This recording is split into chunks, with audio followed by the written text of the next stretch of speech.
মুঙ্গিয়াকামী ব্লকের 18 ADC ভিলেজের 47 mile এলাকার বাসিন্দারা বেশিরভাগই জুম চাষের উপর নির্ভরশীল। তারা জানান, এর পাশাপাশি সরকারিভাবে আর্থিক সহযোগিতা পেলে পরিবার প্রতিপালনে সুবিধা হয় তাদের। তাই সরকারের কাছ থেকে সহযোগিতার আশায় থাকেন তারা, তবে ভাতা পান না এখনো পর্যন্ত।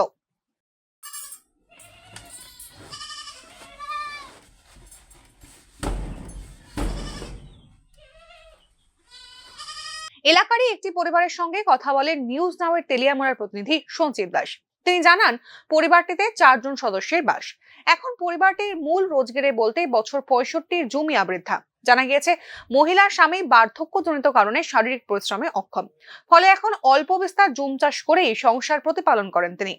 আলাপচারিতায় পরিবারটির সদস্যরা জানান, পাহাড়ের সামান্য কিছু সবজিও স্থানীয় বাজারে বিক্রি করেন তারা। বৃদ্ধা মহিলা পাঁচরা তৈরি করে আরো কিছু অর্থ উপার্জন করার চেষ্টা চালিয়ে যাচ্ছেন বলেও জানিয়েছেন। কিন্তু অন্যান্য কাজ করে একটা পাঁচরা তৈরি করতে বেশ কয়েকদিন সময় লেগে যায়। তাছাড়া বর্তমান বাজারে সুতোর দাম বেড়ে যাওয়ায় একটা পাঁচরা বাজারে বিক্রি করে বেশি লাভ হয় না বলেও জানান তিনি। এমতাবস্থায় সরকারিভাবে সহযোগিতা পেলে এই সমস্যা অনেকটা লাঘব হবে বলেও জানিয়েছেন জুমিয়া বৃদ্ধা।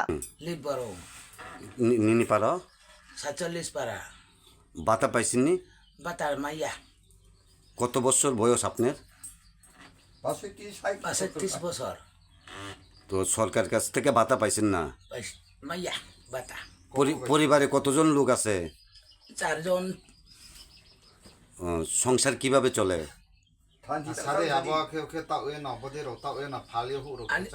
থানচিরাও তাও যাও হব তে জারি ফাইনা মসম হান থিমব বাংবা বকি তাও ইয়ে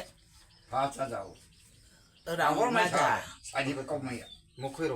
মুখি তাই চা যাও মুয়া খু যাও থানচিরাও তাও যাও হুখে যাও আকে তং জানা বা আকে তং যাও বাতা তাতা বু মাইয়া খে যে নাই রাও তাও যাও কোথায় রাও তাও কামসে রাও তাও খে তং জানা বা। ওই পাঁচটা টাচটা কি আপনারা বিক্রি করেন? পাঁচটা ভাজাও 1000 কে হামায়ো পাঁচটা কাহানি মূল নাং মাকে মূল প্রি মাকে বু 500 সে মূল নাং মাকে বম্বা তুমি মাকে বলেন 1000 কে হা। মহিলা সহজভাবেই জানান, ভাতার আবেদন কিভাবে করতে হয় তা জানেন না তিনি।